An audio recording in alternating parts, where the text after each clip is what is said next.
هەر سەبارەت با خۆپیشاندانەکانی ئێران ئێستا ئارش ساڵح نوێنەری حیزبی دیموکراتی کوردستانی ئێران لە واشنگتنەوە لەگەڵماندایە. کاگارش سپاس بۆ هاتنت بۆ ئێرە. لە راپۆرتەکەدا بیستمان کاگارش کە خۆپیشاندەران لە ئێران داوای ڕوخانی ڕێبەری باڵای ئێران دەکەن. جا پێت وایە ئەم خۆپیشاندانانی ئێران لە ئێستادا بتوانێت وەکو شۆڕشێکی لێبێت بۆ ڕوخانی ئەو ڕژێمە؟ دیارە ئەو باسی کە دەکرێت ئەو دروشمانی کە دەکرێت نەتەنیا باسی لە دژی ڕێبەری ئێرانە بەڵکو بەگشتی بە تەواوەتی لە دژی پێکهاتەی کۆماری ئیسلامیەوە خەڵکی ئێران ئەمڕۆ بەگشتی داواکاریانەوەیە کە کۆماری ئیسلامی بڕوخێت و ڕژێمێکی نوێ بێتە ئاراوە لە ئێراندا.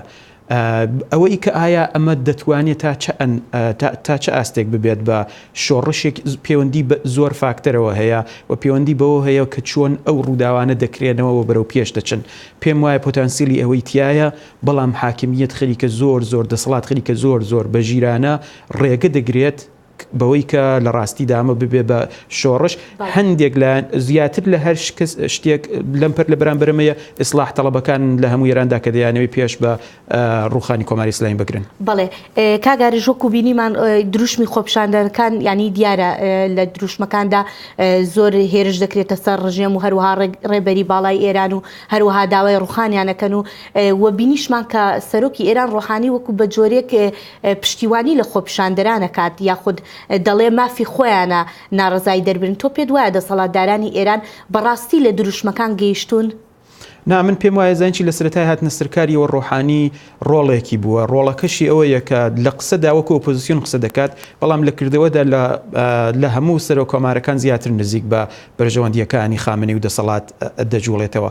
بۆ وێنە لە قسەدا دەڵێت سپا دەوڵەتێکە کە چەکیشی بەدەستەوەی ڕخنە لە سپا دەگرێت، بەڵام لە کردەوەدا کە دەبینی ئەو ڕێژەیە کە ئەو بودجە بۆ سپادادنێت لە پێشوودا لە هیچ کام لە سەرۆک کۆمارەکان داوا نەبووە.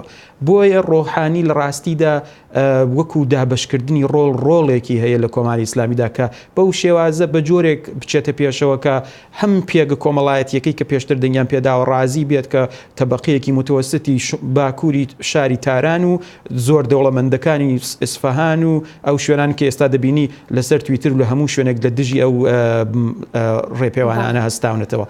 دەیەوێت ئەوانە ڕازی بێن، ئەوە ڕۆڵەکەشی ئاوا دەباتە پێشەوەکە جۆرێک قسە دەکات کە زۆر موزیانە لە بەرامبەر خەڵکدا بەو شێوەیە قسە دەکات، بەڵام لە کردەوەدا شتێکی تر دەکات.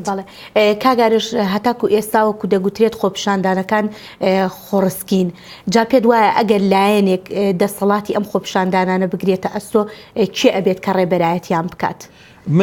من پێم وایە کە لەم کات و ساتێدا هیچ ڕێبەریەک ناتوانین دابنین بۆ ئەو خۆپیشاندانە و پێشم وانییە کە مەشتێکی باش بێت کە بگەڕین بە دوای ڕێبەریدا.